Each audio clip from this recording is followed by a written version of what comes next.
Y ahora vamos a estar con Isaac Rudnick, quien es el presidente del Instituto de Investigación Social, Económica y de Política Ciudadana, para hablar un poco de la realidad económica de nuestro país y algo que obviamente nos afecta a todos, que es ni más ni menos los precios de los alimentos. ¿Cómo le va, Isaac? Muchas gracias por atender a Telediario Federal. Hola, buen día, ¿cómo están? Bien, bien. ¿Cómo anda usted? ¿Bien? ¿Todo bien? Bueno. Todo bien, todo tranquilo. Importante el estudio que han realizado, el aumento de los alimentos en el 2020, han sido un gran motor de generación de pobreza e indigencia, según el análisis del instituto.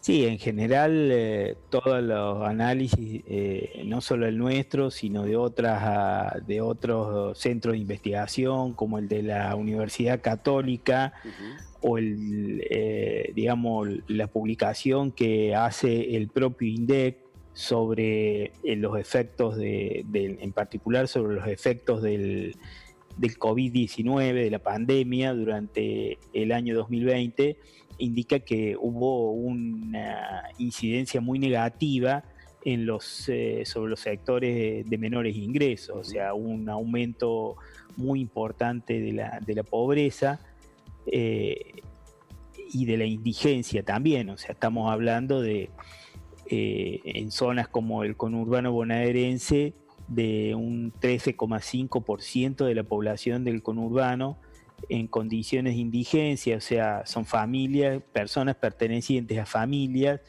que no tienen los ingresos suficientes para poder alimentarse adecuadamente, y estamos hablando en el último trimestre en el conurbano bonaerense de un 47% de pobreza.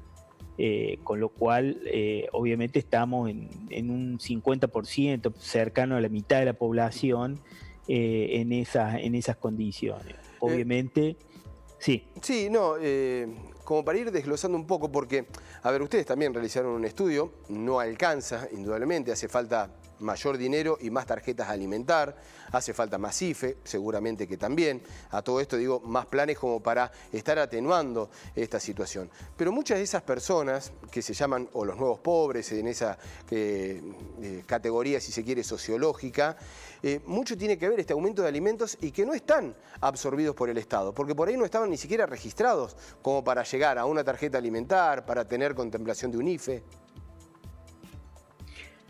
Sí, el gobierno quizá tiene una visión no muy realista, no muy objetiva de lo que está sucediendo en algunos aspectos. O sea, para suspender el IFE o para mantener los montos de asignaciones sociales como la asignación universal por hijo, o ayudas directamente alimenticias como la tarjeta alimentar, que no fueron incrementadas, digamos, en los montos adecuados, y en el caso del IFE directamente fue suspendido, y las ayudas para el trabajo y la producción también. Se asienta en una visión de que la economía se está recuperando. Sí. Sí, lo dijo Culfas, digamos, reitera, ¿no?, el análisis. Sí. Lo dijo Culfas en el día de ayer. Parece que una economía tiene un rebrote o un salto realmente importante en donde no se nota. Claro, lo que pasa es que venimos de una situación sumamente grave, digamos, con una recesión que va a superar el 10%. Todavía no redondearon los últimos datos, pero todo indica que la recesión del año 2020 va a superar el 10%. Sí. O sea, estamos hablando de una destrucción de la economía, del conjunto de la economía en ese porcentaje.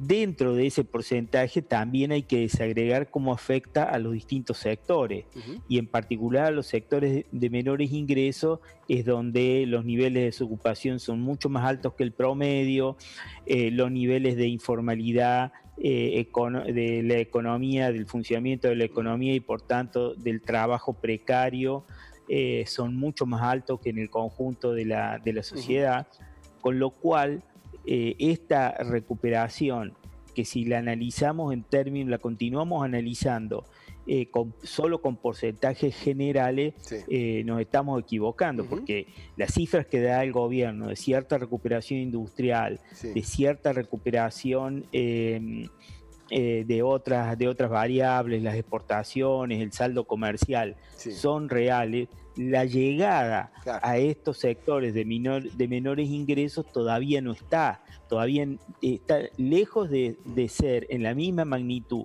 que en el nivel general, y mucho menos a estos sectores de menores ingresos. Entonces, cuando el diagnóstico, yo creo que esto no es ingenuo, ¿no? Pero cuando el diagnóstico no es el acertado, por ahí las políticas no llegan. Indudablemente, si no, no se hubiese retirado, como usted bien manifestaba, el IFE, y se hubiese hecho un aumento de la tarjeta alimentar. La última que le pregunto, ¿ya tienen el análisis de precios de enero? Algunas privadas dicen un 4,7 que han aumentado en el primer mes del año. Sí, en los primeros procesados que estamos haciendo el mes de enero, en el conurbano bonaerense y de algunas provincias, los aumentos de precios están en ese nivel, en 4,5%, el promedio del aumento en las canastas, en la canasta básica de alimentos, con un incremento mayor en carnes y verduras. En carnes y verduras los aumentos están en el orden del 7%, con lo cual, sobre una inflación de la canasta básica de alimentos que nosotros medimos el año pasado cercano al 50%, porque la canasta básica sigue aumentando, los precios de la canasta básica siguen aumentando por encima del índice de precio general. Nosotros el año pasado redondeamos el año con el 49% para la canasta básica de alimentos, y estamos iniciando el año con el 4,5% solo para el mes de enero, con lo cual no hay ningún indicio, por lo menos por ahora, que la previsión del gobierno que el aumento va a estar los aumentos en enero, en el 2021, van a estar en el orden del 30%, es muy difícil que ese vaticinio realmente se cumpla.